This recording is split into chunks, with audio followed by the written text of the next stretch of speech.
Star hospital సుఖీభాకు తిరిగి స్వాగతం. మూత్రంలో తరచూ రక్తం కనిపించడం, తరచూ కాళ్లవాపులు రావడాన్ని మనలో చాలా మంది అంతగా పట్టించుకోరు. నిజానికి ఈ లక్షణాలు కిడ్నీలో ఏదో సమస్య తలెత్తిందని మనకు తెలియజెప్పే సంకేతాలు. నెఫ్రైటిస్ సిండ్రోమ్ ఉన్నప్పుడు మూత్రంలో తరచూ ప్రోటీన్లు పోవడంతో పాటు రక్తం కూడా కనపడుతూ ఉంటుంది. కిడ్నీలను దెబ్బతీసే నెఫ్రైటిస్ సిండ్రోమ్ గురించిన పూర్తి వివరాల్ని ఇప్పుడు డాక్టర్ని అడిగి తెలుసుకుందాం.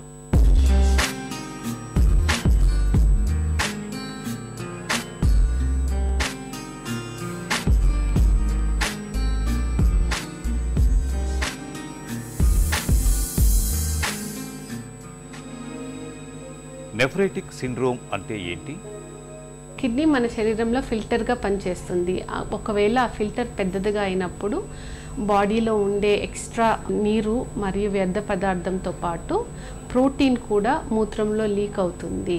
ఇలా శరీరంలో ప్రోటీన్ కనుక 3 గ్రాముల కన్నా తగ్గినప్పుడు, కొలెస్ట్రాల్ ఎక్కువైనప్పుడు ఈ సిండ్రోమ్ని నెఫ్రాటిక్ సిండ్రోమ్ అంటారు. నెఫ్రైటిక్ సిండ్రోమ్కు కారణాలేంటి? నొప్పి మందుల వల్ల కానీ, యాంటీబయాటిక్స్ వల్ల కానీ, లేకపోతే క్యాన్సర్ వచ్చినప్పుడు వాడే కీమోథెరపీ మందుల వల్ల కానీ, కొన్ని నాటు మందుల వల్ల కానీ నెఫ్రాటిక్ సిండ్రోమ్ రావచ్చు. రెండవ కారణం infections, especially hepatitis B, C, HIV, malaria వంటి ఇన్ఫెక్షన్స్ వల్ల నెఫ్రాటిక్ సిండ్రోమ్ రావచ్చు. మూడవ కారణం కొన్ని జబ్బులు, ఎస్పెషలీ డయాబెటీస్ వల్ల కానీ, లూపస్ అనే ఆటో ఇమ్యూన్ డిసీజ్ వల్ల కానీ, ఎమైలోయిడోసిస్ అనే శరీరంలో వచ్చే డిసీజ్ వల్ల కానీ నెఫ్రాటిక్ సిండ్రోమ్ వచ్చే అవకాశం ఉంటుంది. నెఫ్రైటిక్ సిండ్రోమ్తో ఎలాంటి సమస్యలు ఉంటాయి? ఇమ్యూనోగ్లోబులిన్స్ అనే ప్రోటీన్స్ మూత్రంలో లీక్ అవటం వల్ల బాడీలో ఇన్ఫెక్షన్ నుంచి రక్షించే శక్తి తగ్గిపోతుంది. దీనివల్ల చాలా రకాల ఇన్ఫెక్షన్స్ వస్తాయి. స్కిన్లో ఇన్ఫెక్షన్ వచ్చినప్పుడు సెల్యులైటిస్ అని, పొట్టలో కామన్గా ఇన్ఫెక్షన్ వస్తుంది, దాన్ని పెరిటోనైటిస్ అంటారు. వీటన్నిటితో పాటు జలుబు లేకపోతే న్యూమోనియా లాంటి ఇన్ఫెక్షన్స్ కూడా చాలా కామన్గా వస్తాయి. శరీరంలో రక్తం గడ్డగట్టకుండా కాపాడటానికి ఒక ప్రోటీన్ ఉంటుంది. ఆ ప్రోటీన్ మూత్రంలో పోవటం వల్ల రక్తం గడ్డ ఎక్కువ కడుతుంది. దీన్ని బ్లడ్ క్లాట్ అంటారు. ఈ బ్లడ్ క్లాట్ కాళ్ళలో వచ్చినప్పుడు డీప్ వీనస్ థ్రాంబోసిస్, డివిటి అంటారు. ఆ బ్లడ్ క్లాట్ కొంచెం ఊడిపోయి లంగ్స్లోకి వెళ్ళే అవకాశం ఉంటుంది. దీన్ని పల్మనరీ ఎంబాలిజం అంటారు. పల్మనరీ ఎంబాలిజం ప్రాణాన్ని కూడా తీస్తుంది. వీటన్నిటితో పాటు కిడ్నీ నుంచి బయటకు వచ్చే బ్లడ్ రీనల్ వెయిన్ ద్వారా బయటకు వస్తుంది. ఈ రీనల్ వెయిన్లో కనుక గడ్డగట్టినప్పుడు రీనల్ వీనస్ థ్రాంబోసిస్ అంటారు. దీనివల్ల కిడ్నీలు అకస్మాత్తుగా ఫెయిల్ అయ్యే అవకాశం ఉంటాయి. వీటన్నిటితో పాటు బాడీలో కొలెస్ట్రాల్ పెరిగిపోతుంది, బీపీ ఎక్కువ అవుతుంది, అక్యూట్ కిడ్నీ ఫెయిల్యూర్ వచ్చే అవకాశం ఉంటుంది. నెఫ్రైటిక్ సిండ్రోమ్ను ఎలా నిర్ధారిస్తారు? నెఫ్రాటిక్ సిండ్రోమ్ని లక్షణాలను బట్టి గుర్తిస్తాము. అట్లా గుర్తించిన తర్వాత డయాగ్నోస్ చేయడానికి కొన్ని పరీక్షలు చేయవలసి ఉంటుంది. మూత్రంలో ప్రోటీన్ లీక్ అవుతుందా లేదా అని మూత్ర పరీక్ష చేసి తెలుసుకుంటాము.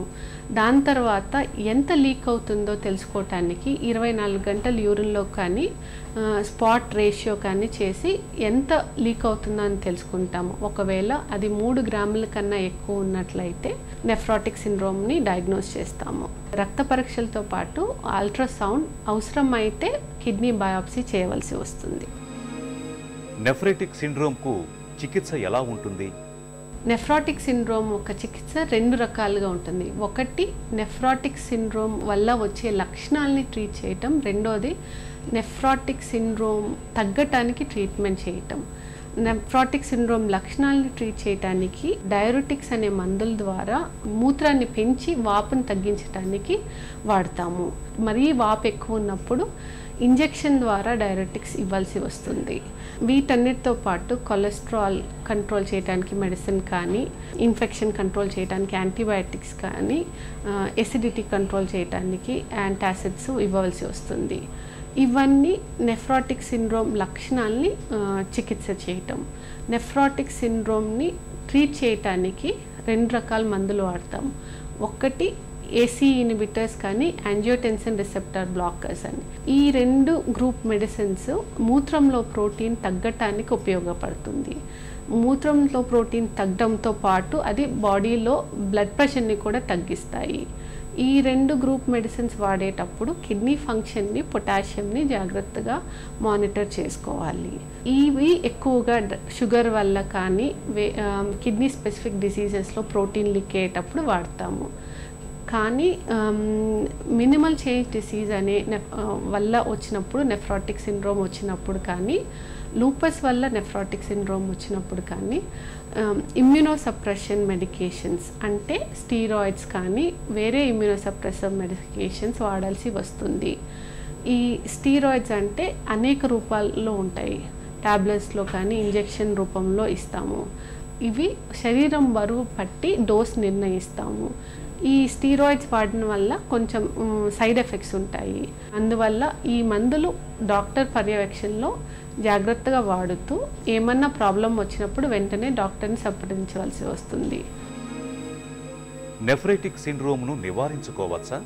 షుగర్ వల్ల వచ్చే నెఫ్రాటిక్ సిండ్రోమ్ కానీ, లూపస్ వల్ల వచ్చే నెఫ్రాటిక్ సిండ్రోమ్ కానీ కొంచెం వరకు కంట్రోల్ చేసుకోవచ్చు. షుగర్ వల్ల వచ్చే నెఫ్రాటిక్ సిండ్రోమ్ని షుగర్ కంట్రోల్ చేసుకొని బీపీ కంట్రోల్లో పెడితే నెఫ్రాటిక్ సిండ్రోమ్ని కంట్రోల్ చేయడానికి వీలవుతుంది. వేరే ఇన్ఫెక్షన్స్ వల్ల వచ్చే నెఫ్రాటిక్ సిండ్రోమ్ని ఆ ఇన్ఫెక్షన్స్ త్వరగా గుర్తించి త్వరగా ట్రీట్ చేయగలిగితే నెఫ్రాటిక్ సిండ్రోమ్ని నివారించవచ్చు. నొప్పి బిళ్ళలు వల్ల కానీ నాటు మందుల ద్వారా అని వచ్చే నెఫ్రాటిక్ సిండ్రోమ్ని ఆ బిళ్ళలు వేసుకోనకపోతే నివారించవచ్చు. High BP